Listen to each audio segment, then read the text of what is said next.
जोहार इन सारना धर्म गुरु चेला सुशील मुर्मू उपरुम तीन बेंगल पनत को मेने तेन दो सान बंगा एयाय माहित कान माहा दो सारती माहा कान 2025 आबो सारना धर्म ग्रंथ से पुथी हितल खना मेने तबना मा इंगेज को पुन को आजम तबन पे ले तबना ऑलचिकी तेगे पिलचु तकिन हो आदोकिन हारा इति एन हाहाड़ा गे आमा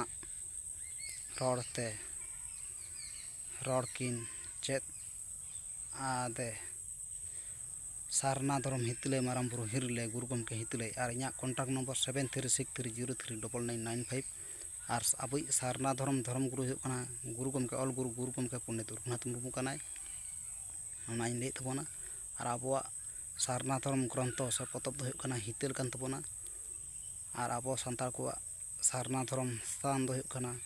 जाहिर थान कान तबना मा इंगान को पुन को जहाँ को एतम पुन समा बचे लेकिन सुजी सामटा सुजी तबन पे ऑलचिकी तक मेन के तबना इंगान को पुन को जहाँ को एतम को समा बचे लेकिन सुजी सामटा सुजी तबन पे गुरु गमके हितले मारामपुर हिरले